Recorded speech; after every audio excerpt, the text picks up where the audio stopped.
الحمد للہ وکفا وسلام علی عبادہ الذین اصطفیٰ اللہم صلی علی سیدنا مولانا محمد وعلی آل سیدنا مولانا محمد وبارک وسلم علیہ. اما بعد، ریاض الصالحین کا یہ 11واں باب فی بیان کثرت طرق الخیر، اور اس کتاب کی حدیث نمبر 135 جو حضرت جابر رضی اللہ تعالیٰ عنہ سے روایت ہے. حضرت جابر رضی اللہ تعالیٰ عنہ ارشاد فرماتے ہیں، قال رسول اللہ صلی اللہ علیہ وسلم ما من مسلم یغرس غرسا الا کان ما اکل منہ له صدقہ وما سرق منہ له صدقہ وما یرزعہ احد الا کان له صدقہ، رواہ مسلم. وفی روایت له فلا یغرس المسلم غرسا فیأکل منہ انسان ولا دابة ولا طیر الا کان له صدقہ الى یوم القیامہ.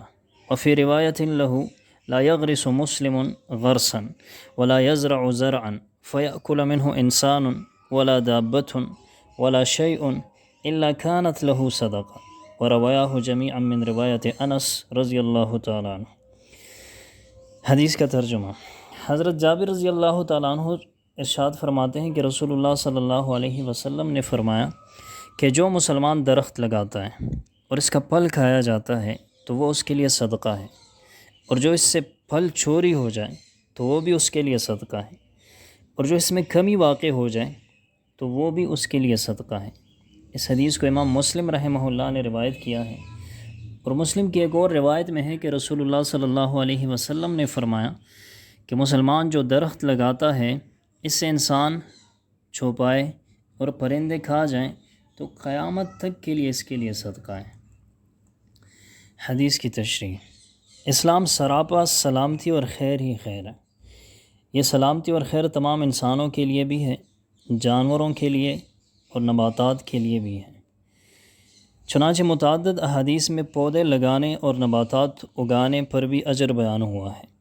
اس حدیث کا مفہوم یہ ہے کہ مسلم سراپا خیر ہے، اور اس کے وجود سے جہاں انسان مستفید ہوتے ہیں وہاں اللہ کی دیگر مخلوقات بھی اس کے عمل خیر سے فائدہ اٹھاتی ہیں.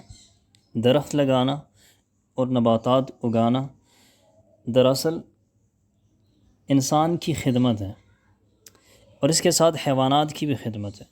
اگر مسلمان کی کھیتی یا باغ میں کوئی انسان کچھ لے یا چرند پرند اس میں سے کچھ کھا لے تو اسے اس کا افسوس نہیں کرنا چاہیے، اور اس کا بھی اجر و ثواب ملے گا، اور یہ اجر و ثواب قیامت تک ملتا رہے گا اس کو. اور جو انسان اور چرند پرند اس کی پیداوار میں سے کھاتے رہیں گے وہ ہمیشہ کے لیے صدقہ ہوگا. اگلی جو حدیث ہے، حدیث نمبر 136، وہ بھی حضرت جابر رضی اللہ تعالیٰ عنہ سے روایت ہے. فرماتے ہیں، اراد بنو سلمہ ان ينتقلوا قرب المسجد. بنو سلمہ یہ قبیلہ ہے، انہوں نے ارادہ کیا کہ وہ مسجد کے قریب منتقل ہو جائیں. فبلغ ذلك رسول اللہ صلی اللہ علیہ وسلم.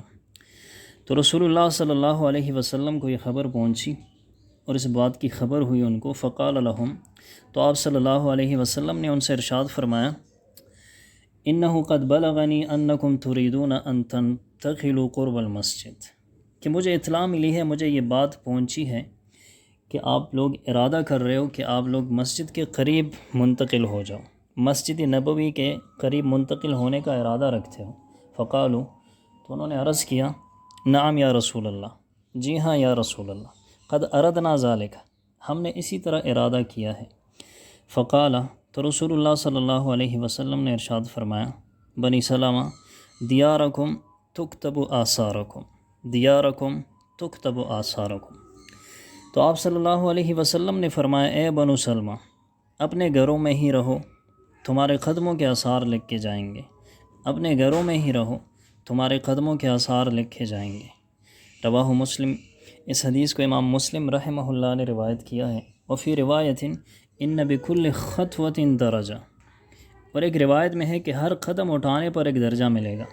رواہ مسلم و رواہ البخاری ایضا بمعناہ من روایت انس رضی اللہ عنہ. اس حدیث کو امام مسلم اور امام بخاری رحمہ اللہ نے بھی اسی مضمون کو انس رضی اللہ تعالیٰ عنہ سے روایت کیا ہے.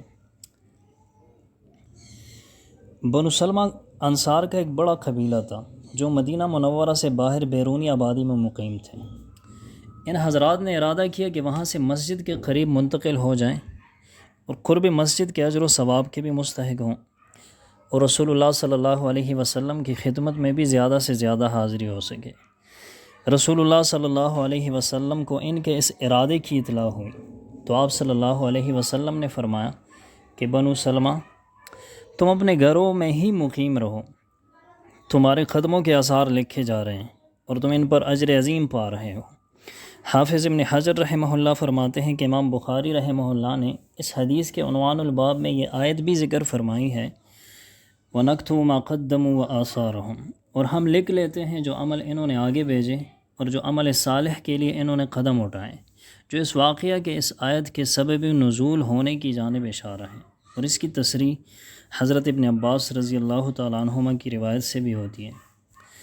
احادیث میں مسجد کے قریب رہائش کی فضیلت بھی بیان کی گئی ہے، جس کی وجہ سے بنو سلمہ مسجد کے قریب رہائش رکھنا چاہتے تھے، لیکن رسول اللہ صلی اللہ علیہ وسلم نے اس بات کو پسند نہیں فرمایا کہ مدینہ منورہ کی نواحی بستیاں خالی ہو جائیں۔ رسول اللہ صلی اللہ علیہ وسلم نے ارشاد فرمایا کہ مسجد میں دور سے آنے پر اجر و ثواب بہت زیادہ ہے، کہ تمہارے ہر قدم پر نیکیاں لکھی جائیں گی۔ یعنی مسجد کے قریب ہونا بھی باعث اجر و ثواب ہے، اس وجہ سے کہ اللہ کے گھر کی قربت ہے، اور مسجد سے فاصلے پر رہنا یہ بھی باعث اجر و ثواب ہے کہ اس میں مسجد تک اٹھنے والے قدم زیادہ ہوں گے، اور اجر و ثواب ان اٹھنے والے قدموں کے حساب سے ہوگا۔ اور اگر کسی کا گھر مسجد کے قریب ہو اور وہ چھوٹے چھوٹے قدم اٹھائے تو وہ بھی باعث اجر و ثواب ہے، اس پر بھی اجر و ثواب ملے گا۔ جیسا کہ حضرت انس رضی اللہ تعالیٰ عنہ سے روایت ہے، وہ بیان کرتے ہیں کہ میں حضرت زید رضی اللہ تعالیٰ عنہ کے ساتھ مسجد جا رہا تھا اور وہ چھوٹے چھوٹے قدم اٹھا رہے تھے، کہنے لگے کہ میں چاہتا ہوں کہ مسجد تک ہمارے قدم بڑھ جائیں۔ تو اللہ تعالیٰ ہمیں بھی مسجدوں کی طرف زیادہ جانے کی توفیق عطا فرمائے، اور اللہ تعالیٰ ہمیں ان احادیث کو سمجھ کر اور ان پر عمل کرنے کی توفیق عطا فرمائے۔